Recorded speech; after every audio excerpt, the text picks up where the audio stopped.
आज के वीडियो में हम लोग जैन धर्म को कवर करेंगे। जैन धर्म के सांसारिक जीवन, आध्यात्मिक जीवन और प्रमुख जैन तीर्थकर और उनसे रिलेटेड प्रतीक चिन्ह को भी देखेंगे। और जैन संगीतियाँ, प्रमुख जैन मंदिर के बारे में भी इस वीडियो में हम लोग देखेंगे। धार्मिक आंदोलन, चूँकि छठी शताब्दी में भारत में धार्मिक आंदोलनों का प्रभाव देखने को मिला, जिसमें छठी शताब्दी में दो महत्वपूर्ण धर्म निकल के बाहर आए, बौद्ध धर्म और जैन धर्म। तो आज के वीडियो में जैन धर्म देखेंगे, नेक्स्ट वीडियो में बौद्ध धर्म को कवर कर लेंगे। जैन धर्म के संस्थापक या फिर कहें तो प्रथम तीर्थकर ऋषभ देव हुए थे। क्योंकि तीर्थकर का मतलब होता है जो स्वयं तप के माध्यम से आत्मज्ञान प्राप्त करते हैं और जो संसार रूप सागर से पार लगाने वाले तीर्थ की रचना करते हैं, वह तीर्थकर कहलाते हैं। प्रमुख जैन तीर्थकर, उनके प्रतीक चिन्ह। क्योंकि जैन धर्म में 24 तीर्थकर हुए थे और इसमें कुछ ही महत्वपूर्ण है जहाँ से क्वेश्चन बार बार पूछे जाते हैं, जैसे पहले 23वें और 24वें। तो पहले जैन तीर्थकर ऋषभ देव हुए जिनका प्रतीक चिन्ह सांड था। 23वें पार्श्वनाथ हुए जिनका प्रतीक चिन्ह सर्प था। और 24वें महावीर स्वामी हुए जिनका प्रतीक चिन्ह शेर था। जैन धर्म के 23वें तीर्थकर पार्श्वनाथ थे और इन्हें झारखंड के सम्मेद शिखर पर ज्ञान प्राप्त हुई। ज्ञान प्राप्ति के बाद इन्होंने 4 नियम बताए जिसे चतुरायण धर्म कहा गया। जिसमें फर्स्ट था हिंसा न करना, सदा सत्य बोलना, चोरी न करना, संपत्ति न रखना। तो ये 4 जो नियम थे, ये जैन धर्म के 23वें तीर्थकर पार्श्वनाथ द्वारा दिए गए थे, जिसे चतुरायण धर्म कहा गया। अब देखेंगे जैन धर्म के 24वें और अंतिम तीर्थकर महावीर स्वामी के बारे में, जिन्हें जैन धर्म का वास्तविक संस्थापक भी कहा जाता है। सांसारिक जीवन महावीर स्वामी का देखेंगे। महावीर स्वामी का जन्म 540 ईसा पूर्व में कुंड ग्राम, यानी जो अभी वैशाली में पड़ता है, वहाँ हुआ था। कहीं कहीं ये विवाद है कि महावीर स्वामी का जन्म 599 में हुआ था, लेकिन एनसीईआरटी में 540 दिया हुआ है, तो इसी को हम लोग देखेंगे। तो महावीर स्वामी का जन्म 540 ईस्वी में हुआ था कुंड ग्राम वैशाली में। और महावीर स्वामी के पिता का नाम सिद्धार्थ, माता का नाम त्रिशाला, भाई नंदिवर्धन, पत्नी यशोदा, पुत्री प्रियदर्शनी, जिनका विवाह जमाली से हुआ था, यानी दामाद उनके जमाली थे। महावीर स्वामी के बचपन का नाम वर्धमान था। और इनके आध्यात्मिक जीवन के बारे में देखेंगे तो महावीर स्वामी ने 30 वर्ष की उम्र में माता पिता की मृत्यु के पश्चात अपने बड़े भाई नंदिवर्धन से अनुमति लेकर संन्यास जीवन को स्वीकारा था। तो क्वेश्चन यहाँ से पूछ लेता है कितना उम्र में गृह त्याग किए या किनसे अनुमति लिए, तो नंदिवर्धन से लिए। 12 वर्ष के कठिन तपस्या के बाद महावीर स्वामी जी को ऋजुपालिका नदी के तट पे साल वृक्ष के नीचे तपस्या करते हुए ज्ञान की प्राप्ति हुई और ज्ञान प्राप्ति को कैवल्य कहा जाता है। तो कभी पूछ लेता है किस नदी के किनारे, तो ऋजुपालिका और या साल वृक्ष के नीचे। और जैन धर्म में ज्ञान प्राप्ति को कैवल्य कहा जाता है। इस समय से महावीर स्वामी को अहर्त यानी पूज्य, निर्ग्रंथ यानी बंधनहीन, जिन यानी विजेता कहलाया। महावीर स्वामी जी ने अपने उपदेश प्राकृत भाषा में दिए। उन्होंने पहला उपदेश राजगीर में दिया और अंतिम उपदेश पावापुरी में दिए। ज्ञान प्राप्ति के बाद महावीर स्वामी जी ने कुल 5 नियम बताए जिसे पंचायन धर्म कहा गया। क्योंकि 4 तो पहले पार्श्वनाथ जी ने दिए थे और इसमें ब्रह्मचर्य केवल जोड़े थे महावीर स्वामी ने। पहला हिंसा न करना था दूसरा सदा सत्य बोलना, तीसरा चोरी न करना, चौथा संपत्ति न रखना, और पांचवा ब्रह्मचर्य जो महावीर स्वामी ने इसमें जोड़े। और महावीर स्वामी ने 3 रत्न दिए, इसमें सम्यक दर्शन, सम्यक ज्ञान और सम्यक आचरण था। चूँकि सम्यक का मतलब प्योर होता है, तो महावीर स्वामी ने 3 त्रिरत्न दी है, जिसमें सम्यक दर्शन, सम्यक ज्ञान और सम्यक आचरण था।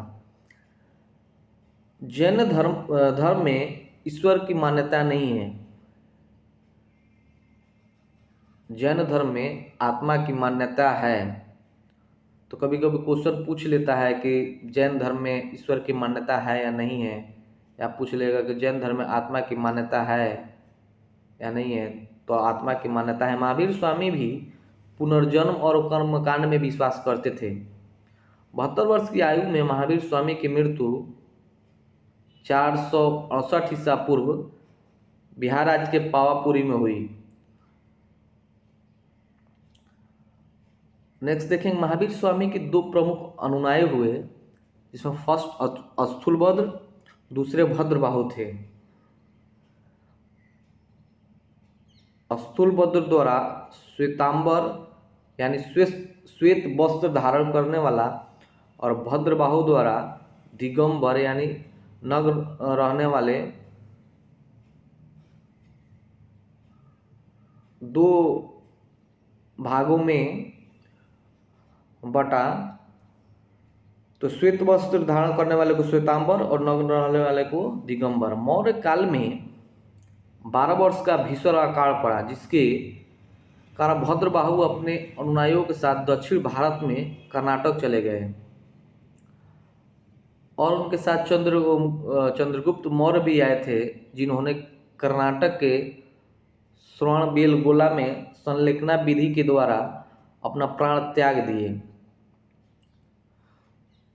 तो मौर्य काल में 12 वर्ष का भीषण अकाल पड़ा, जिसके कारण भद्रबाहु अपने शिष्यों के साथ दक्षिण भारत चले गए, और उनके साथ चंद्रगुप्त मौर्य भी गए थे, जो संलेखना विधि द्वारा श्रवणबेलगोला में अपना प्राण त्याग दिए। संलेखना विधि होती है जैसे खान पान को छोड़कर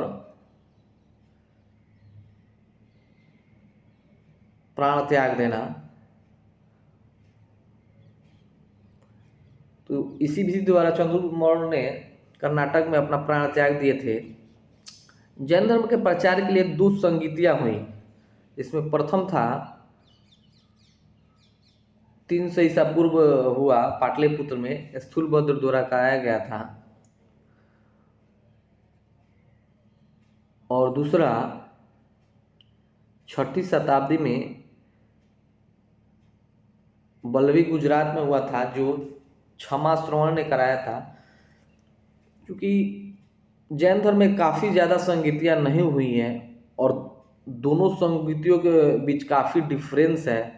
एक 300 ईसा पूर्व में हुआ, एक 6ठी शताब्दी में हुआ। अगर दोनों का डिफरेंस देखेंगे तो 900 साल है। इसलिए जैन धर्म का ज़्यादा विकास हुआ नहीं। यही वजह था कि जैन संगीतियाँ ज़्यादा नहीं हुई, और एक ये भी वजह था कि जैन धर्म का जितना भी उपदेश दिया गया है वो प्राकृतिक भाषा में दिया गया है, जो काफ़ी टफ होता है। तो ये 2 महत्वपूर्ण कारण हैं कि जैन धर्म का ज़्यादा विकास नहीं हुआ। तो प्रथम जो संगीतियाँ हुई थी तो 300 ईसा पूर्व में हुई थी पाटलिपुत्र में, और जो स्थूलभद्र ने करवाया था द्वितीय 6ठी शताब्दी में हुई थी, जो बल्लवी गुजरात में हुआ था, जिसे क्षमा श्रवण ने कराया था। जैन धर्म के कुछ प्रमुख राजा थे जैन धर्म से रिलेटेड, यानी जैन धर्म को मानने वाले।